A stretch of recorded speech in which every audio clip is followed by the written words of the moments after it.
Alright, today we got another tour and guide from Mutants and Masterminds 3rd edition, the Basic Heroes Handbook, and we are talking the Paragon archetype, or character class, whatever you want to call it. I'll be honest, I'm not really sure how much I'm going to have to offer in this particular video. The power suites, they just exist to bring very specific characters to life. Let's just start with those.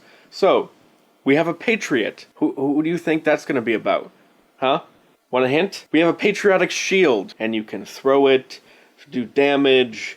It's indestructible, it returns when thrown, it helps you with some defenses. Your enhanced biology gives you all sorts of physical stuff going on, but all the while, all these bonuses, it's a lot of bonuses, but it's not too high. It's almost as if you're not like a super person or superhuman, but you're at the pinnacle, the edge of human potential, I would say. That's where the bonuses kind of put you.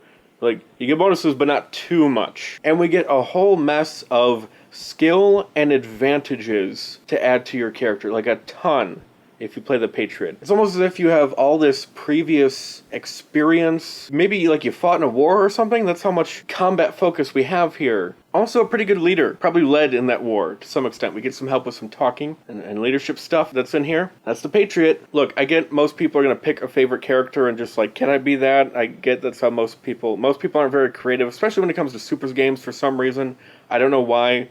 They have to pick an existing hero. You get that in D&D too, there's a million Striders or whatever. But I think even more so in Supers games, I get it. But do we have to get this specific? It's one thing to have a character, oh okay, so this could be a sort of your elemental blaster, Electro or Iceman or whatever, but it's just Captain America in the most specific way. I don't have much to say about it. It's Captain America, what do you expect? Okay, let's keep this going.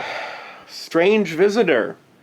You hail from another world, perhaps a more advanced one than Earth, or one destroyed by its own hubris. You're really strong, you fly, you're really durable, your senses are better. At least they had the decency to not give them an ice breath and laser beam eyes, right? Unless the phrase vision penetrates concealment is more literal than I remember it being. No, I'm pretty sure no laser eyes. That's it, you're Superman. I really wish I had something else to offer, some value here, but you're Superman. Finally! Champion! Thor. You're Thor. No mere mortal, but a demigod or other ancient being of glorious purpose. Your power is augmented by a divine weapon, and you could do energy at people with your divine weapon. Hit people with it, shoot some energy, you can fly around. You're Thor. You do all this Thor stuff. You're stronger, you're resilient. You're Thor. I hate this archetype. I hate it. I will say that because of who you are, you're the inspirational figure, that's what it's supposed to be, right? And players will inherently think of you that way, especially if you're the not Superman character and the not Captain America character. People will just sort of naturally assume, oh, he's the face. They'll assume you look a certain way with the chiseled jaw and the dun-da-da. They'll just assume that about you. And they'll assume the NPCs will assume that about you. The GM will assume all of this about you, unless you say otherwise. You're going to be the talker, the face of the group, talking to people, and you do have an opportunity to be really good at talking to people. If you take the correct skill packages, command and crisis response, yeah, do that, I guess. I hope you have a really interesting backstory, add your own spin to it. Anyway.